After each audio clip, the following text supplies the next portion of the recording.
when I say common sense, if someone is here illegally and they've committed a crime, I'm sorry, Eric Holder, you're supposed to uphold the law, right? You were the former attorney general. And didn't you, by the way? Because Obama, he deported a lot of people. But now suddenly, just because it's Donald Trump, anything he does is on the verge of authoritarianism.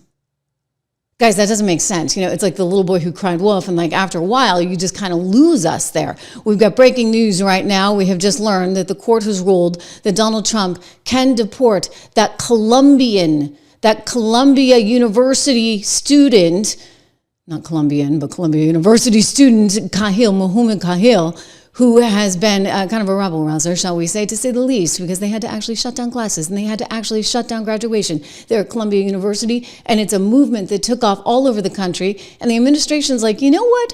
We don't really think that this is appropriate. We think that if you are going to go out there and you're going to do this kind of stuff that is not in sync with what our foreign policy is, in this particular case, he's accused of handing out propaganda about Hamas, well, then you're going to have a problem. You're definitely going to have a problem. And so this is what has just been announced. The New York Times here reporting that Mahmoud Khalil, who is a permanent resident here in the United States and had been a student at Columbia University, that he can in fact be deported and that the federal government has the right to do so. This is a big deal. They're using a law from 1952, I should point out. We've talked about this before here on the show, but just to review, especially for anybody who's new, please make sure that you subscribe, join, like, all that stuff. This is Section 237A. You have an Immigration and Nationality Act in 1952. That says any alien who is engaged or at any time after admission engages in any activity that the Secretary of State has reasonable grounds to believe would be potentially seriously adverse foreign policy consequences for the United States is deportable. Okay, so there's the law. It came about back in 52 because they were concerned about communism. Right, so this is, like someone said to me the other day, and I think I've repeated it on the show, the McCarthyism era was awful and you were shutting down speech and that's always wrong. But what McCarthy was onto, this sort of hate to the United States that was coming from a global community and perpetrating itself in here and festering in here, he wasn't entirely wrong. I mean, granted, as an American, you're allowed to hate your country and burn the flag and all that stuff. I mean, not a great thing to do, but obviously you can, because you have a First Amendment. But do you have the same kind of access to those rights if you're coming here from another country? And if you have, say, an allegiance to an organization that we have deemed a known terror organization? I don't think you do. I think it's pretty clear. Just look at the Section 237A of that law, 1952. We have precedent for this. And this is what Marco Rubio said just about a week and a half ago. He came out and said, you know what? This is not okay. Like, nobody actually thinks this is okay. We revoked her visa. It's an F1 visa, I believe. We revoked it, and here's why. And I'll say it again. I said it everywhere. Let me be abundantly clear, okay? If you go apply for a visa right now, anywhere in the world, let me just send this message out. If you apply for a visa to enter the United States and be a student, and you tell us that the reason why you're coming to the United States is not just because you want to write op-eds, but because you want to participate in movements that are involved in doing things like vandalizing universities, harassing students, taking over buildings, creating a ruckus, we're not going to give you a visa. If you lie to us and get a visa and then enter the United States and with that visa participate in that sort of activity, we're going to take away your visa. And once you've lost your visa, you're no longer legally in the United States, and we have a right, like every country in the world has a right, to remove you from our country. So it's just that simple. I think it's crazy. I think it's stupid for any country in the world to welcome people into their country that are going to go to your universities as visitors. They're visitors. And say, I'm going to your universities to start a riot. I'm going to your universities to take over a library and harass people. I don't care what movement you're involved in. Why would any country in the world allow people to come and disrupt? Now, we gave you a visa to come and study and get a degree, not to become a social activist that tears up our university campuses. And if we've given you a visa and then you decide to do that, we're going to take it away. I encourage every country to do that, by the way, because I think it's crazy to invite students into your country that are coming onto your campus and destabilizing it. We're just not going to have it. So we'll revoke your visa, and once your visa is revoked, you're illegally in the country and you have to leave. Every country in the world has a right to decide who comes in as a visitor and who doesn't. If you invite me into your home because you say, I want to come to your house for dinner, and I go to your house and I start putting mud on your couch and spray painting your kitchen, I bet you're going to kick me out. Well, we're going to do the same thing if you come into the United States as a visitor and create a ruckus for us. We don't want it. We don't want it in our country. Go back and do it in your country. But you're not going to do it in our country. I mean, I hear him, right? Like, what do you guys think? Curious. I'm looking at your comments here in real time as we are live. But this is a big deal, right? Like this guy that the judge down in Louisiana said, no.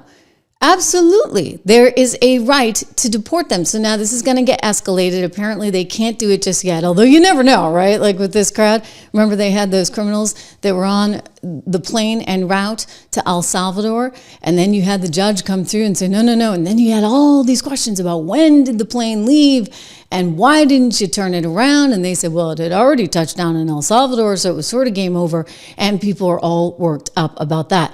In terms of, again, students that come here, people that have visas that are here, and now they're just kind of trying to agitate. I think that actually the State Department has a pretty wide berth in terms of being able to go after them and deport them. I mean, hey, go back home and do that. You don't need to do it here. And that is what the judge decided. So again, another huge victory for the Trump administration. I mean, it's like one after another. And this whole team on the left keeps saying, oh, this is authoritarianism, this and that and the other. No, guys, you know what? You were doing that. You are suggesting, it's like this weird psych op where they're gaslighting everybody to death. It's like, no, that's what you were doing. Somehow we're supposed to tolerate it. We're supposed to deal with the fact that classes get shut down because this guy from another country that wants to promote a Hamas agenda is creating an environment in which American students don't feel safe, that the university doesn't feel safe, and somehow that's bad of Trump to want him out of the country. I'm sorry. You know what? This is why he got elected. You guys are just so freaking stupid. Like, I honestly, between that and the sports, I'm just blown away. But they're going to make a big stink about this. You heard Eric Holder. This is somehow the equivalent of Europe in the 1930s. They always go back to that. Europe in the 1930s, which really ticks me off because guess what? That is so insulting to all the people that lost their lives, whether it be members of our military, our allies, the millions of Jews that were massacred in that. For goodness sakes, that's where you go every single time? After a while, it wears on people, which is why he was elected.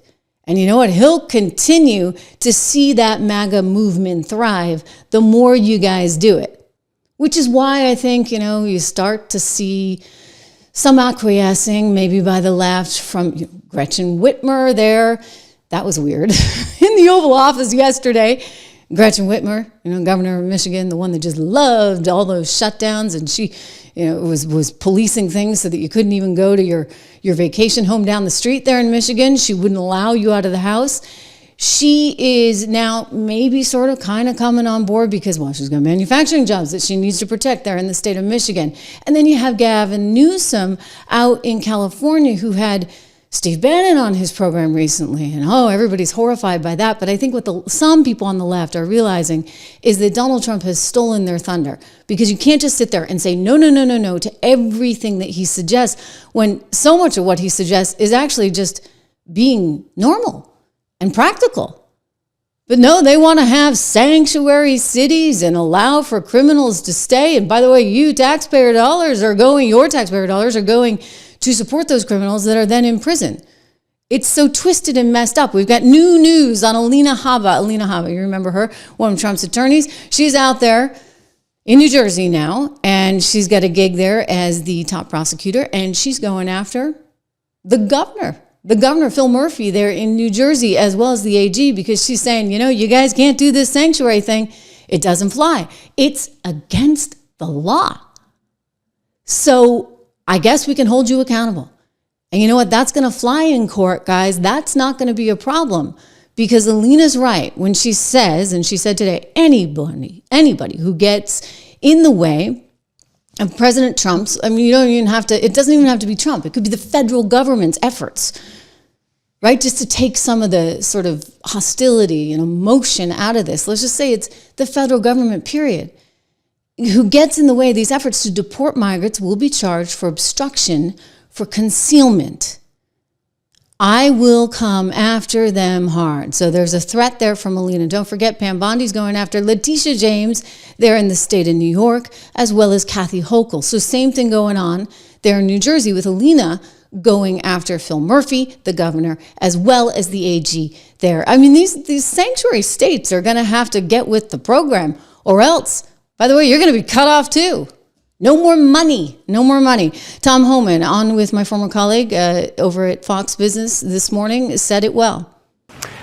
Sanctuary state governors, Tim Walz, J.B. Pritzker, Kathy Hochul, they've been called to testify in front of Congress. They're investigating, Congress is investigating sanctuary status for these places. When will we see an end to sanctuary status? Can't be soon enough, because sanctuary cities are sanctuary for criminals. Here's what people need to understand. Every time they release a public safety threat, illegal alien public safety threat back in the community, it puts the community at great risk of crime. They like to say, well, we do this because we want victims and witnesses of crime to feel safe to come to law enforcement without the fear we're working with ICE. That's just a bunch of malarkey, because the victim and witness of crime don't want the bad guy back in their neighborhood either. So help us make these communities safer. For instance, Chicago, when I went to Chicago, within 2 days, we arrested, I think it was 9 members of TDA, Trend Iowa. We arrested 7 child sexual predators. We arrested 2 illegal aliens who committed murder.